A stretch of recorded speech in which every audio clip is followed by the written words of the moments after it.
peço por gentileza, tá, que vocês divulguem essas lives que a gente está fazendo, sabe, compartilhe nos grupos, quando a gente fizer. A gente tem lutado aqui contra todas as forças, pessoal. Eu vou ser bem franco, tá? Muitas vezes eu já pensei em, sabe, em fazer outra coisa, desistir, mas eu penso assim, eu falo, pô, cara, que sentido vai ter? Tá entendendo? Qual o sentido que vai ter minha vida se eu souber de tudo isso e fingir que não existe? Tá? Fingir que não tá acontecendo nada. Eu não consigo, tá? Eu não sou covarde o suficiente para isso, tá? Se outros são, sinto muito por eles, tá? Dignos de pena.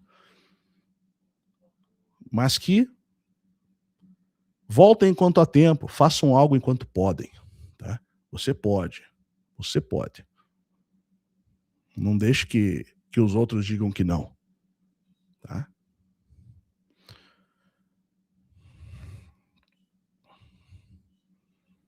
Você não sabe o que você vai ser? Você vai ser tipo aquele cara que ficou na internet pensando, porra, será que mataram o Mastral, Daniel Mastral, ou será que ele que fez aquilo? Ou será que os caras fizeram? Será que o fulano... fizeram, cara. Estão fazendo, tá? E você pode ser o próximo. Então, começa a pensar nisso e levar a sério, porque não é brincadeira. Tá? Mas, felizmente, existem forças também que operam, que sabem dessas coisas e têm trabalhado dentro das suas possibilidades para virar esse jogo. Tá? Podem ter certeza disso, que isso também acontece. A gente tem, claro, o transcendente, o metafísico fazendo justiça, sim, mas também existe nesse mundo forças se movimentando para contrabalancear a coisa. Tá?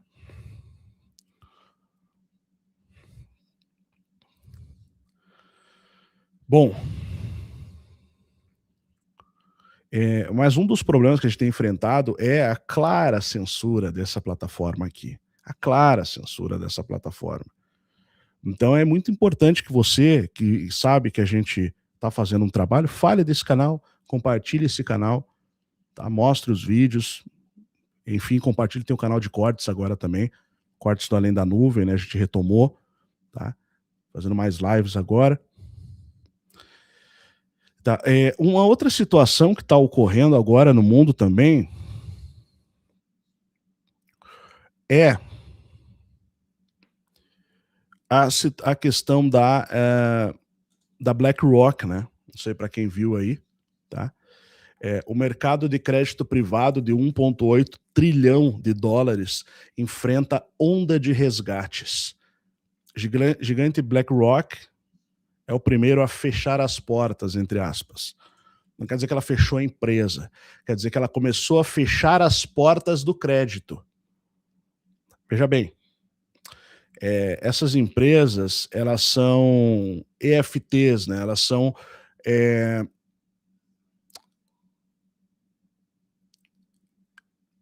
fundos de investimento, é o que significa em português.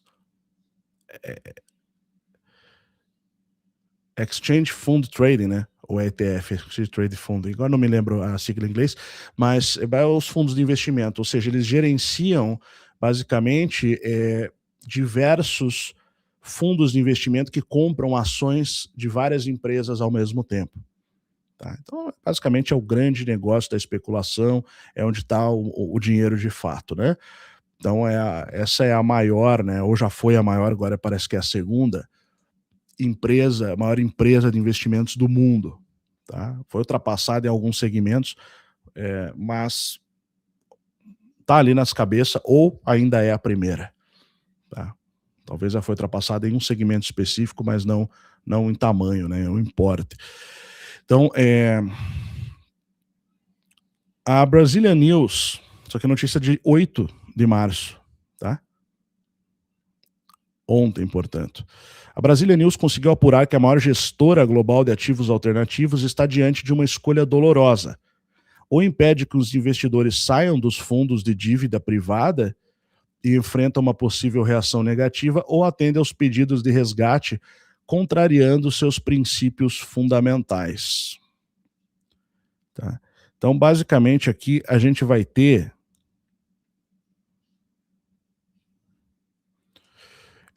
a seguinte situação. Tá?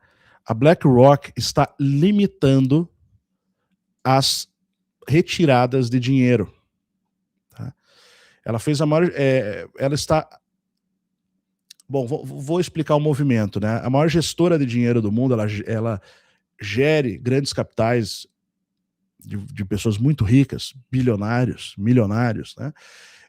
Que administra trilhões de dólares para governos, empresas e investidores, também gere para governos, né? O que ela faz? Ela investe em ações, compra e vende, gerencia o dinheiro de outras pessoas, instituições, governos, né? Enfim, investidores. Ela tem um fundo chamado H-Land, que empresta dinheiro para empresas fora do sistema bancário tradicional. Isso é chamado de crédito privado, né? Muita gente pega dinheiro emprestado, você pegou numa empresa ali, é um crédito privado, basicamente.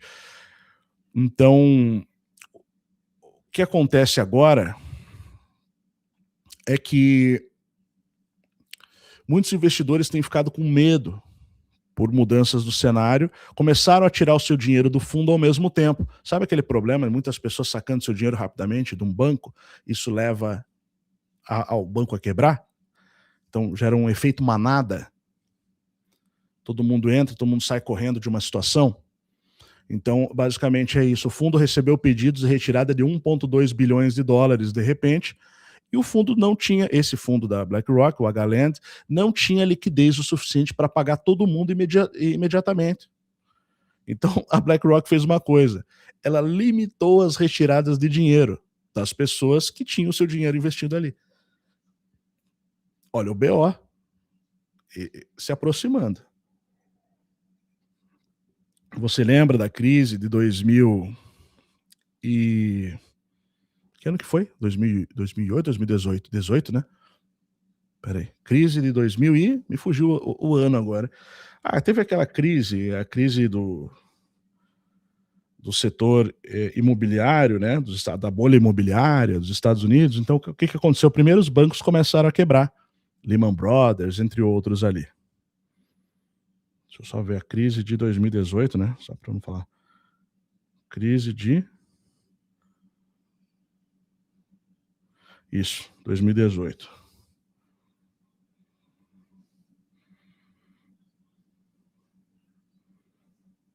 Eu acho que foi antes, né? Bom, assim, eu não tenho essas palavras, essas datas na ponta da língua, porque basicamente eu não sou economista. Isso, 2008, na verdade. Crise financeira de 2008. Né? Então, isso já aconteceu e deu BO, deu ruim, tá? Deu muito problema na época. E agora a gente tem situações mais desfavoráveis nesse sentido. Tá? Para a economia internacional nesse momento, assim, para a macroeconomia, para as grandes corporações. Isso, claro que afeta toda a economia também. Então, você tem ali... é o tipo de notícia que a gente não gosta de dar, né? Porque não é uma notícia agradável, mas é o que está acontecendo, né? Então, veja, o mercado de crédito privado vale quase 2 trilhões de dólares. É um mercado, os bancos emprestam esse dinheiro, né? E aí eles recebem com juros. Né? Então, muitos investimentos podem ser mais arriscados do que parecem nesse tipo de situação, porque a pessoa coloca ali e de repente a BlackRock não tem liquidez. A grande novidade. Né? Pessoal, a gente que acompanha essas coisas sabe que o sistema financeiro atual ele se baseia na capacidade do endividamento, das pessoas se endividarem, assumindo compromissos de fazer dinheiro e pagar com juros. Então isso funciona para o indivíduo, mas funciona para governos e países também. E megacorporações, né? Tá? Então, alguns grandes banqueiros já chegaram a alertar que pode haver um crash econômico se vier uma recessão. Né? Então, na prática, isso vai significar que milhões de pessoas colocam dinheiro num cofre, esse dinheiro é emprestado para empresas, se muita gente perde o dinheiro, pede esse dinheiro ao mesmo tempo, o cofre não consegue pagar todo mundo de uma vez. E é exatamente o que aconteceu na crise de 2008. Colapso de fundos imobiliários, desvalorização de imóveis, corridas bancárias, é a chamada corrida por liquidez. O pessoal quer dinheiro, né? Dinheiro na mão, dinheiro vivo, para garantir seu capital. Investidores entram em pânico, começam a retirar seus grandes capitais, fundos travam retiradas, a confiança desaparece, os mercados começam a cair. Todas as financeiras, a maioria delas aconteceu dessa forma. Tá? Aí é curioso, porque eu tenho feito uma série de vídeos, né, fazendo uma comparação com a situação que acontece no mundo com as previsões apocalípticas. Né? E uma das previsões apocalípticas é a queda da Babilônia, que representa o colapso do sistema financeiro. Tem até um versículo lá em Apocalipse 18 que fala assim: os mercadores da terra choram e lamentam, porque ninguém mais compra suas mercadorias. E também diz, em uma hora foi destruída toda aquela riqueza, tanta riqueza. Em uma hora foi destruída tanta riqueza. Em uma hora despencou, perdeu o valor. É igual uma cripto derretendo. A criptomoeda derretendo. Então, o sistema financeiro representa, de fato, a Babilônia, quer dizer, representa o sistema financeiro global, é o poder econômico que domina as nações, é o que você entende quando você lê, né? E também sustenta o luxo, ela que está por trás do luxo e da luxúria também, de tudo aquilo que há de desvios morais no mundo, né? É sustentado por dívida, endividamento e comércios comércios injustos, né? Então a gente tem esse problema. Esse sistema, ele literalmente ele surgiu na Babilônia antiga, no Império da Babilônia. E hoje ele é um sistema internacionalizado que opera no mundo todo. Então a tendência é que uma hora isso vai colapsar. E essa situação que a gente está enfrentando agora no Irã, tá? Com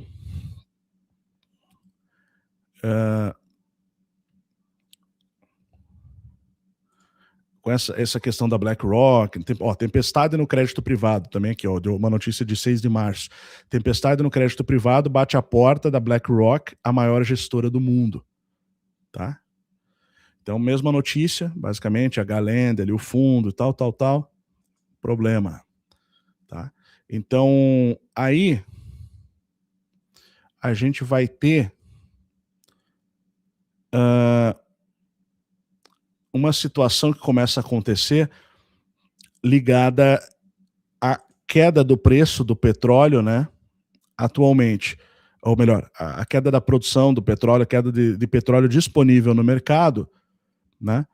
E ligado a esse processo da guerra que está acontecendo no Irã, no Oriente Médio, Estreito de Hormuz fechado, alta nos preços do petróleo provocada pelo conflito no Irã, que envolve ataques dos Estados Unidos e Israel, iniciados no final de fevereiro, né? E continuam podendo desencadear uma recessão, que é a economia voltando para trás, né? Em larga escala, por meio de uma cadeia de efeitos econômicos interconectados. Então, esse cenário já levou a um aumento de mais de 25% nos preços do petróleo mundial, tá? E porque você tem a interrupção de cerca de 20% do suprimento do mundo. Alguns países ali já anunciaram quebra de contrato por força maior, por conta o Irã bombardeando, fechando o Estreito de Hormuz. Então, os Estados Unidos atacando ali o Irã tentando fazendo isso para tentar pressionar economicamente para que os Estados Unidos volte atrás e pare de atacar por conta da situação econômica que pode descambar, realmente levar a coisa para o colapso. Então isso provavelmente vai pressionar Estados Unidos e Israel ali para fazerem ataques mais incisivos e rápidos, né? E, em certo momento, chegando a uma negociação. Não deve ser uma coisa muito prolongada ou uma guerra total, a menos que eles consigam controlar a situação, normalizar a situação ali na região, o que é difícil, porque o Irã é um país grande que ainda tem capacidade de atingir alvos próximos ali, né? Então, tá. Então essa é a situação, né? Tá, pessoal.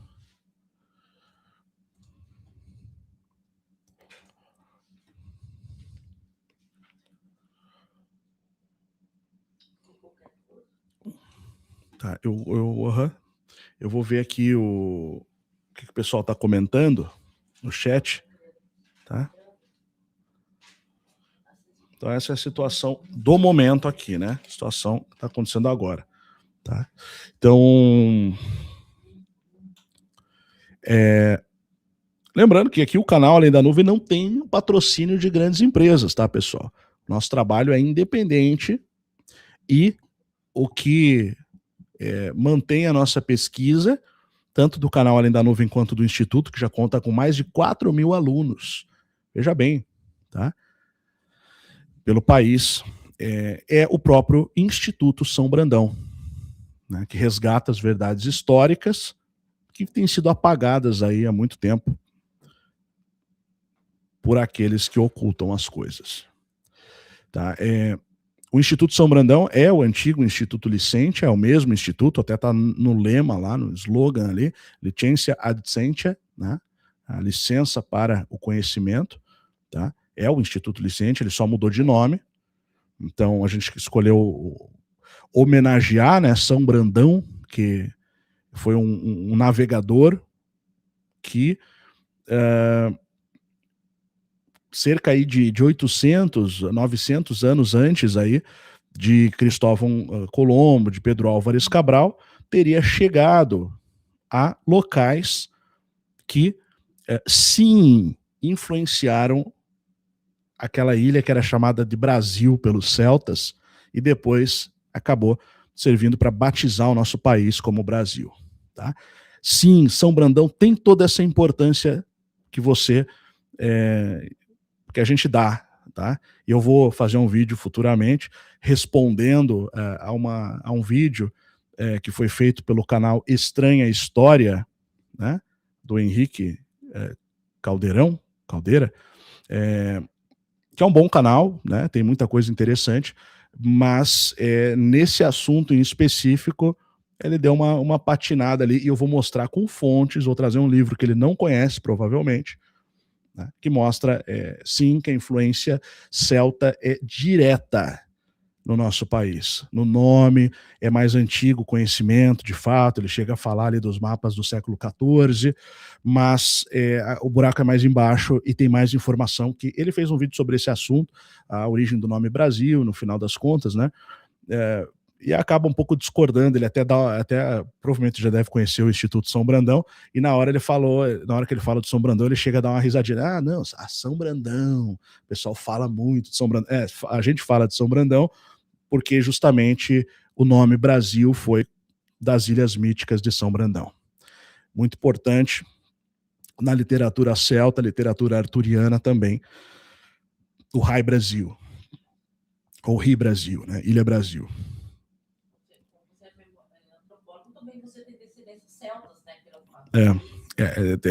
Bem lembrado, a Rô falou, né? Eu, basicamente, eu vou fazer esse vídeo agora como antropólogo e vou fazer para...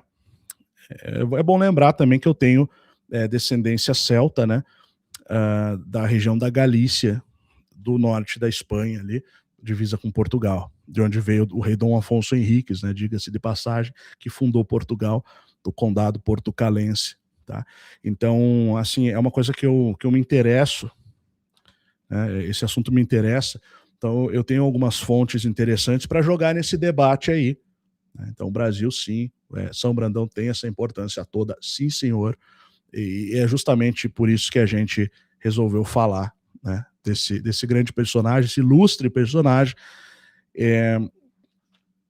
que além de ter toda essa importância cartográfica, histórica, ainda foi considerado um homem santo aí, né, pela Igreja Católica, pela Igreja Ortodoxa e pela Igreja Anglicana também, tá? Então, quando você fala de certos personagens, aí o pessoal não gosta muito, eu acho, do nariz, né? Sabe como é que é? Isso não é uma questão aqui, deixa eu deixar bem claro, a gente não está fazendo isso por uma questão religiosa, né? Simplesmente por uma questão histórica que a gente escolheu esse personagem, tá? Para homenagear, dando o nome do instituto com esse nome. Então, antes chamava-se Licência, hoje é Instituto São Brandão, tá? Por que também mudamos? Porque basicamente muita gente não sabia pronunciar Licência, né? E na verdade nem é Licência que se pronuncia, é Licencia. Tá? Então, como fica muito difícil, é uma palavra em latim, a gente resolveu trazer um nome mais fácil, que tem um significado forte relacionado à história oculta do Brasil, que o nosso estudo fala de história oculta principalmente, e colocamos a palavra licença na logo, e aí sim, dentro de um contexto em latim, que fica mais fácil, licença adcentia, né? Ou adcentia, licença adcentia, né? Então, as lives são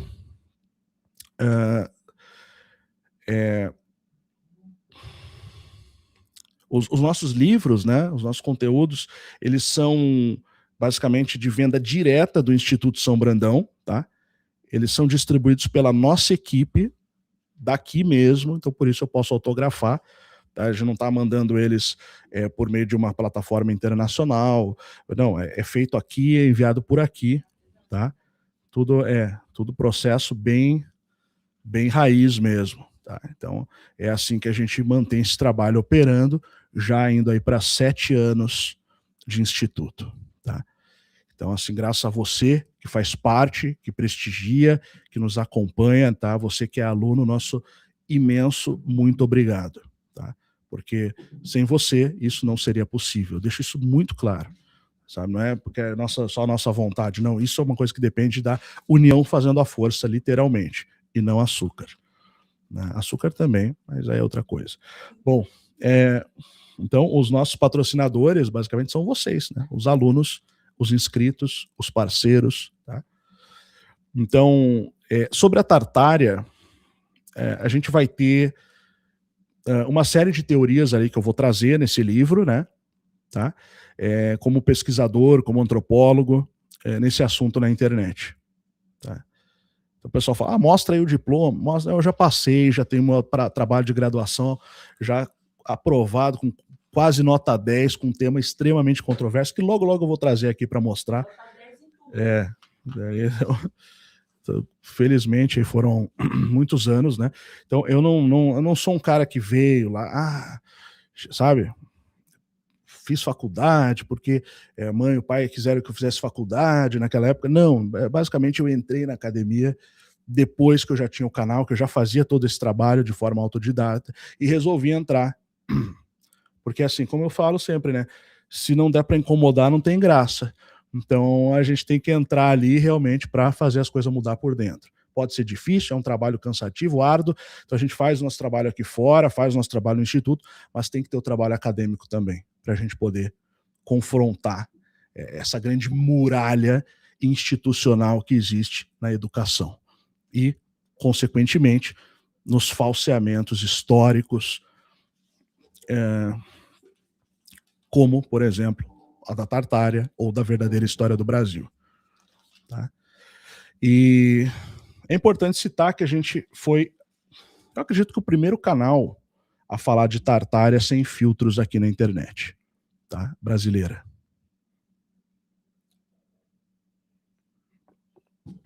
Então, eu acho que é mais do que justo a gente estar fazendo esse trabalho, eu estar fazendo esse livro, tá?